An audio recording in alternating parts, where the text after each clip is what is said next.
তুচ্ছ একজন ভাগবত পাঠক। আমার মধ্যে না আছে জ্ঞান, না আছে বিবেক বৈরাগ্য, না আছে শিক্ষা দীক্ষা। আপনাদের আশীর্বাদে, ভগবানের কৃপায় আমি এই শ্রীমদ্ ভাগবতের আসরে প্রবিষ্ট হয়েছি। আজকে এই যে আসনখানি, এই আসনখানি যাত্রার কম্য নয় মা। এই আসনখানি হচ্ছে শ্রীকৃষ্ণ দ্বৈপায়ন ব্যাসদেবের পুত্র সেই সুখদেব গোস্বামীর আসন। যে আসনে বসে নৈমিষবনে আমার সুখদেব গোস্বামী 60,000 শ্লোক, 60,000 মুনি ঋষি বর্গ নিয়ে এই ভাগবতীয় শ্লোক আলোচনা করেছিলেন। সেই আসনে আজকে আমি আপনাদের করুণায়, আপনাদের কৃপায়, আপনাদের আশীর্বাদে প্রবিষ্ট হয়েছি। এই আসনে বসে যদি আমার কোনো ভুল ভ্রান্তি হয়ে যায়, আপনারা নিজ গুণে নিজ সন্তান বলে আমায় আপনারা ক্ষমা মার্জনা করে দেবে। আমার করজোড় নিবেদন, আজকে আমরা হাজার হাজার টাকা পয়সা খরচ করে অনেক নামি দামি সোনার গয়না, গাড়ি বাড়ি সব কিছু তৈরি করি এবং হাজার হাজার টাকা খরচা করে আমরা নৃত্য গীত পরিবেশন করতে দেখি, শ্রবণ করি, কিন্তু এই সামান্য কিছু অর্থ হসিয়ে আমরা এই যে সনাতন ধর্মের শ্রেষ্ঠ গ্রন্থ শ্রীমদ্ ভাগবত, এই ভাগবতী আসরে আমরা দিতে খুব কষ্ট হয়। আর এই ভাগবতী আসরে আসতে আমাদের খুব কষ্ট হয়। কেন জানে? সবই হচ্ছে জন্ম জন্মান্তরের স্বীকৃতি। জন্ম জন্মান্তরের যদি স্বীকৃতি না থাকে মাগো, তাহলে এই ভাগবত আসরে আসা যায় না। মেয়ের বিয়ে দিবেন, কালি কালি টাকা খরচা করবেন, 4 দিন 5 দিন ধরে আত্মীয় স্বজন কুটুম্ব বন্ধু বান্ধবদেরকে সেবা দেবেন, খাওয়াবেন, কিন্তু এই ভাগবতী আসরে সবাই দিতে পারবেন না। তাই আজকে আমার মনে হয় এই জলুখা গ্রামের সব থেকে বড় ভাগ্যবান এবং কোটি কোটি জন্মের স্বীকৃতির ফল যদি থাকে তো এই দেবাশিস মণ্ডলের ছিল, যে আজকে তার গৃহে এই ভাগবতী আসর বসিয়েছে। অর্থ দিয়ে মাগো সবই হয়, কিন্তু এই ভাগবতী আসর সবাই বাড়িতে বসাতে পারে না। আমরা কীর্তন আপনারা অনেক শুনেছেন, শ্রবণ করেছেন, কিন্তু মা জানেন কীর্তন কত প্রকার? কীর্তন হচ্ছে 4 প্রকার। কি কি না? লীলা কীর্তন। লীলা কীর্তন কি? এই যে ভাগবতী আসর,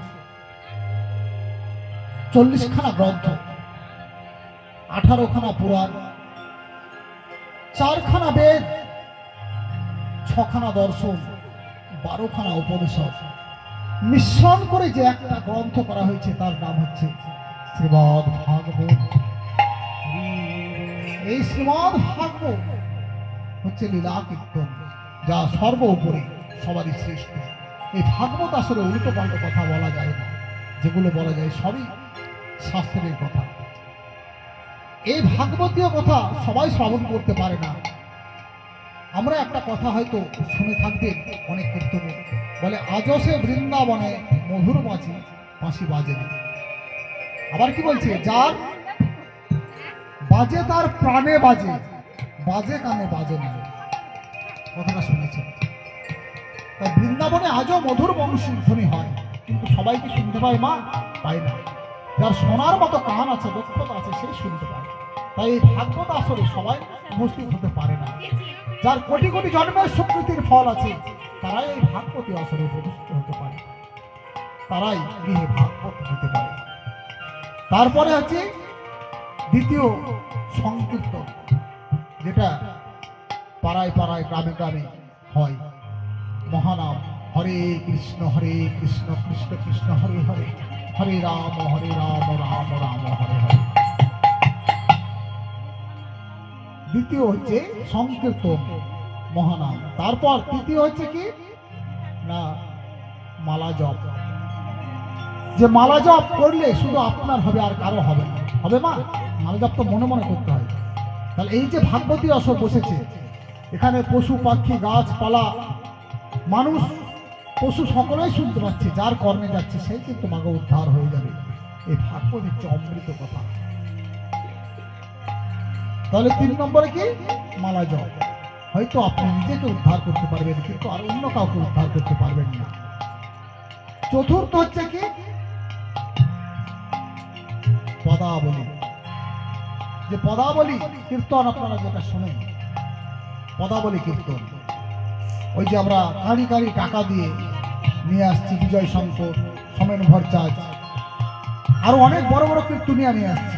কিন্তু জানেন মা, এই কীর্তন শুনে আমরা উদ্ধার হতে পারবো না। পারবো না। কেন পারবো না? তার কারণ এরা হচ্ছে সমাজের শিক্ষক। এদেরকে আমরা নিয়ে এসেছি অর্থের বিনিময়ে। বলছে কোনো ব্যক্তি যদি বেদ বাক্য বিক্রি করে, তাহলে তার বংশ, অযুত বংশ, তার এক অযুত বংশকে কোটি কল্প বৎসর নরক বাস করতে হয়। তাহলে যে কীর্তনে আসে নিজেই তো উদ্ধার হতে পারবে না, তাহলে সে আমাকে উদ্ধার করবে কেমন করে? কিন্তু আমরা কানের শান্তি আর মনের শান্তি, আমরা বাড়িতে সারাদিন গুরু ভজি না, কৃষ্ণ ভজি না, মহা ধুমধাম করে যায় কীর্তন শুনতে, কিন্তু কেউ কিছু নিয়ে আসতে পারি না, কারণ তারা তো অর্থের বিনিময়ে কীর্তন করে। তাই শ্রেষ্ঠ হচ্ছে ভাগবত লীলা, ভাগবতী অমৃত কথা আপনারা শ্রবণ করুন। তাই দেবাশিস মণ্ডল বড় ভাগ্যবান, কোটি কোটি জন্মের পুণ্যের ফল ছিল বলেই আজকে এই ভাগবত আসর বসে তুলেছে। আর সব থেকে বড় ভাগ্যবান আমরা কেন জানেন মা? কেন ভাগ্যবান আমরা? সত্য যুগে মানুষ ভগবানকে পেয়েছে, হাজার হাজার বৎসর তপস্যা করেছে, তারপরে মানুষ ভগবানকে পেয়েছে। সত্য থেকে ত্রেতা এলো, ত্রেতা যুগে মানুষ হাজার হাজার বৎসর ধরে যাগযজ্ঞ করেছে, অনেক ঘৃত কাঠ পুড়িয়েছে, তারপর ভগবানকে পেয়েছে। ত্রেতা থেকে দাপর এলো, দাপর যুগে মাসের মাস ধরে পূজা অর্চনা করেছে, তারপর মানুষ ভগবানকে পেয়েছে। আর এই কলিযুগে আমরা কি পেয়েছি না?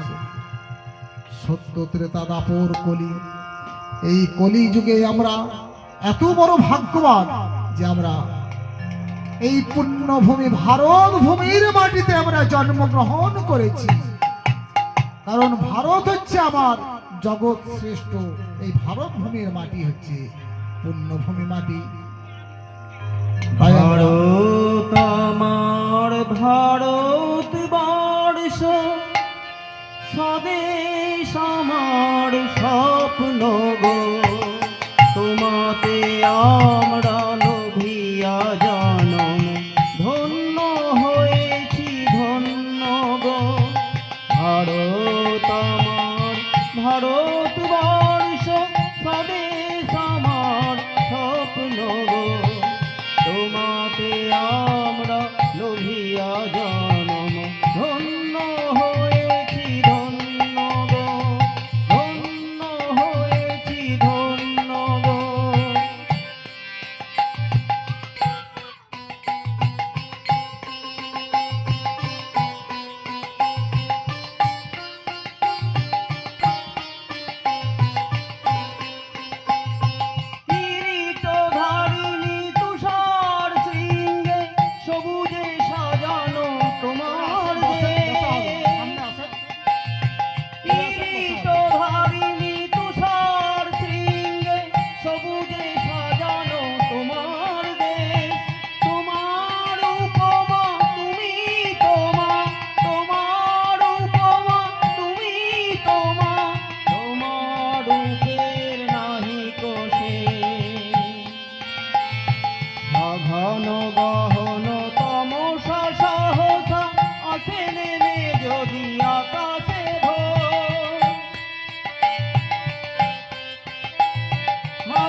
ভারতবর্ষের মাটিতেই আমরা জন্মগ্রহণ করেছি। এই ভারতবর্ষের মাটিতে জন্মগ্রহণ করেছিলেন ভগবান রামচন্দ্র, জন্মগ্রহণ করেছিলেন ভগবান শ্রীকৃষ্ণ, শ্রীমতী রাধা রানী।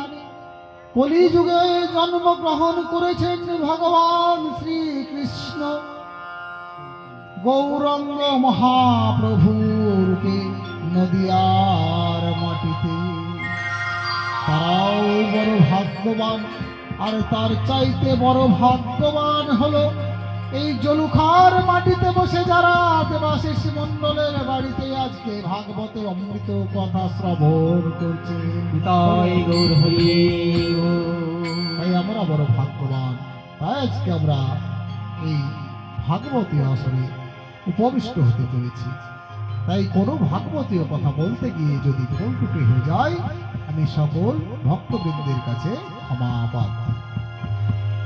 আজকে কি না শিবরাত্রি, শিব পুজো।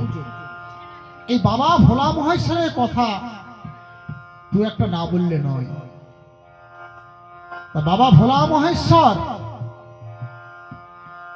কেমন ছিলেন, তার গুণ, তিনি কি করতে পেরেছিলেন। আজকে আমরা যে কোনো পুজোতে নারকেল দিই, তো মানে কি, কেন নারকেল দিই? নারকেল সব পুজোয় কেন লাগে জানা আছে? এই বাবা ভোলা মহেশ্বরের জন্য। একদিন ব্রহ্মা বলছে আমি সৃষ্টিকর্তা। তার মনে বড় অহংকার হলো যে আমি তো সৃষ্টি করছি, তাহলে মর্তের মানুষ কেন আমার পূজা অর্চনা করবে না? সবাই ভগবান শ্রীকৃষ্ণের আরাধনা করে, আমি মানি না ভগবানকে। ভগবানকে যে ভগবান শ্রীকৃষ্ণ, আমি আপনাকে মানি না। কেন কেন আমি আপনাকে মানবো? আমি তো সৃষ্টিকর্তা, আমি তো সৃষ্টি করি। এই বিশ্ব ব্রহ্মাণ্ডে যা কিছু সবই তো আমি সৃষ্টি করেছি, তাহলে আপনাকে আমি কেন মানবো? আমি তো পুজো অর্চনা পাবো। ও তাই নাকি? বেশ, ঠিক আছে। ব্রহ্মা বলছে এবার দেখুন আমি কি সৃষ্টি করি। ভগবান বলছে তুমি সৃষ্টি করবে? কি সৃষ্টি করবে? আমি মানুষের গাছ সৃষ্টি করব, একটা গাছ সৃষ্টি করব, তৈরি করবো, আর সেই গাছ থেকে ছড়ায় ছড়ায় মানুষ ধরবে। মাগো, মানুষের গর্ভেই মানুষ হয়, তাই পৃথিবীতে জায়গা দেওয়া মুশকিল। তাহলে ব্রহ্মা যদি গাছ সৃষ্টি করতো কি অবস্থা হতো আজ? তাই ব্রহ্মলোকে চলে গেলেন ব্রহ্মা। ব্রহ্মা আবার ব্রহ্মলোকে গিয়ে মানুষের গাছ তৈরি করছে। এদিকে ভোলা, এদিকে ভগবান শ্রীকৃষ্ণ করেছেন কি? দেখছি এ তো মহা সমস্যা। এই সমস্যার সমাধান কে করবে? পাগলের ভাষা পাগলে বুঝে, আর ডাক্তারের ভাষা কম্পাউন্ডারে বুঝে। এ আমার দ্বারাই সম্ভব নয়। কেন? দেখবেন এক পাগল একটা ব্রিজের উপরে উঠেছে গঙ্গায় ঝাঁপ দেবো বলে। তা প্রত্যেকটা মানুষ গেছে, পুলিশ গেছে, কেউ নামাতে পারছে না। বলছে না আমি ঝাঁপ দেবো, নামবো না, কোনো মতেই ওকে নামাতে পারছে না। তখন আর এক পাগল রাস্তা দিয়ে যাচ্ছিল, সে পাগল বলছে কি হয়েছে না, ওই পাগল উঠেছে ঝাঁপ দিতে, ওকে নামাতে হবে। এ পাগল বলছে এটা কোনো ব্যাপার হলো, ঠিক আছে সরো। এবার এ পাগল গেল গিয়ে পাগল বলছে এই পাগল নাম, না আমি নামবো না, গঙ্গায় ঝাঁপ দেবো, ঝাঁপ দিয়ে মরবো, নাম না। তো না নামবো না, নামবি না? বেশ ঠিক আছে, এই দেখ আমার পকেটে আছে ব্লেড, আমি ব্লেড বার করে ব্রিজ কেটে ফেলবো, তাহলে তুই পড়ে যাবি। সঙ্গে সঙ্গে পাগল বলছে না না না, থাম থাম থাম থাম থাম থাম, আমি নামছি ভাই, আমি নামছি, তোকে আর ব্রিজ কেটে ফেলতে হবে না। এই পাগলের ভাষা পাগলের বোঝে। তাই ব্রহ্মাকে জব্দ করার মতো ক্ষমতা আমার নাই। যদি পারে কে পারবে? বাবা ভোলা মহেশ্বর। যে শ্মশানে মশানে থাকে ছাই ভস্য মাখে, আর কি করে? পঞ্চমুখে বসে বসে রাম নাম জপ করে। তাই প্রভু নারায়ণে আমার কি করলেন? চলে গেলেন কোথায়? শিবের স্তুতি গান করতে করতে চলে গেলেন কৈলাস পর্বতে। ওম নমো শিবায়, ওম নমো শিবায়, হরে হরে ভোলে নমো শিবায়, নমো শিবায়, ওম নমো শিবায়, হরে হরে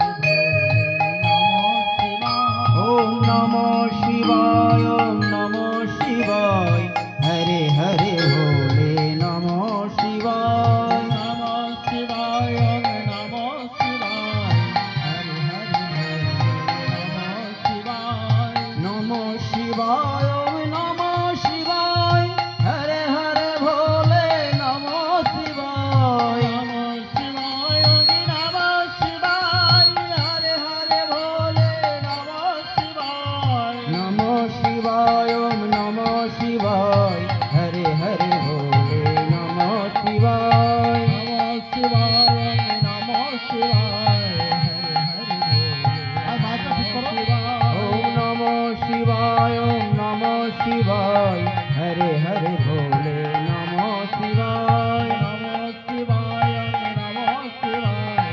হরে হরে ভোলে নমঃ শিবায়। তাই ভোলা মহেশ্বর কৈলাস আছে মাতা পার্বতী এবং শিব। তাই প্রভু নারায়ণ আমার শ্রীকৃষ্ণ ভোলা মহেশ্বরকে বলছে প্রণাম ভোলা মহেশ্বর। ভোলা মহেশ্বরকে প্রণাম করছে কে? প্রভু নারায়ণ। আবার ভোলা মহেশ্বর প্রণাম করছে কাকে? প্রভু নারায়ণকে। কেন? বৈষ্ণব ভোলা মহেশ্বর হচ্ছেন পরম বৈষ্ণব। আমাদের এই দাপর যুগে যে দ্বাদশ বৈষ্ণব ছিল, সেই দ্বাদশ বৈষ্ণবের ভিতরে একজন শ্রেষ্ঠ বৈষ্ণব ছিলেন ভোলা মহেশ্বর। তাই ভোলা মহেশ্বরকে প্রণাম করছেন আমার প্রভু নারায়ণ, নারায়ণকে প্রণাম করছেন ভোলা মহেশ্বর। বৈষ্ণবের কোনো ছোট বড় হয় না মা। বৈষ্ণব বৈষ্ণব। এই তুলসী পাতার কোনো ছোট বড় হয় না। তুলসী পাতা ছোট বড় সবই সমান, গোবিন্দের চরণে দেওয়া যায়। তদ্রূপ বৈষ্ণব সবই সমান, বৈষ্ণবের কোনো ছোট বড় হয় না। তাই প্রণাম জানিয়ে বলছে হে ভোলা মহেশ্বর, আমি এসেছি আপনার কাছে, একটা সমস্যার সমাধান করে আপনাকে দিতে হবে। বলুন প্রভু, আদেশ করুন কি সমস্যা? না তো ওই ব্রহ্মা মানুষ সৃষ্টির গাছ তৈরি করেছে,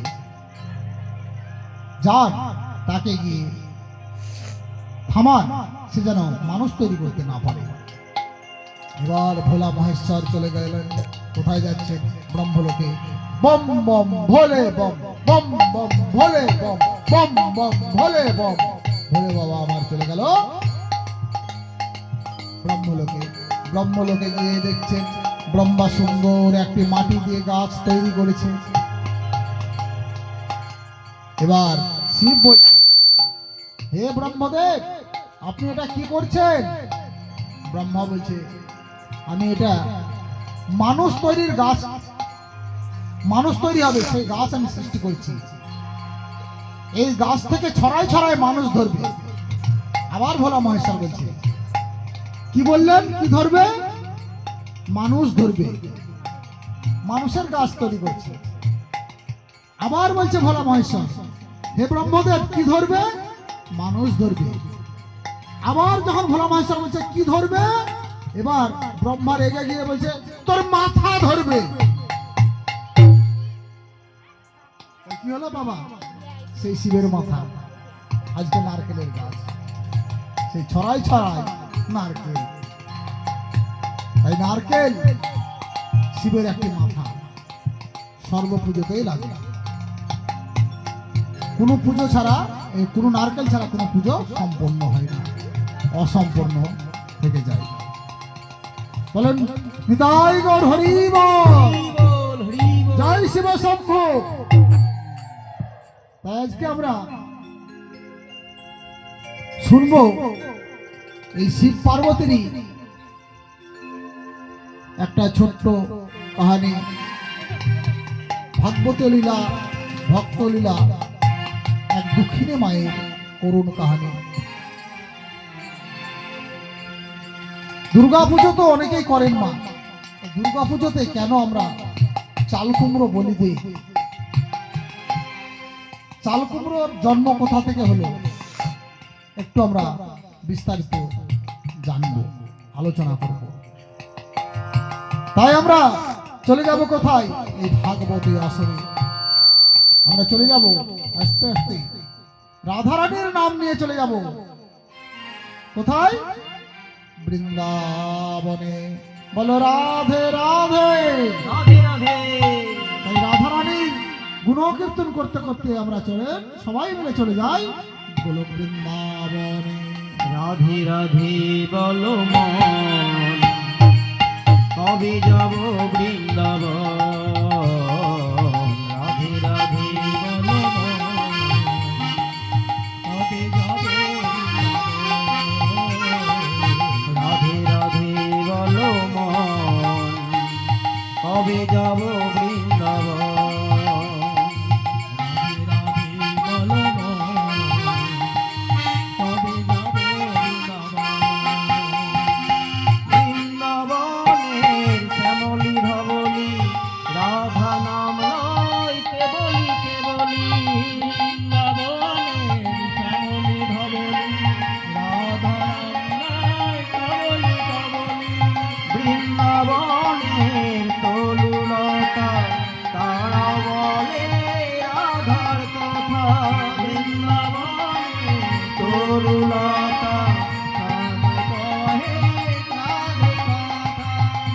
রাধে বলো মন কবে যাব বৃন্দাবন রাধে রাধে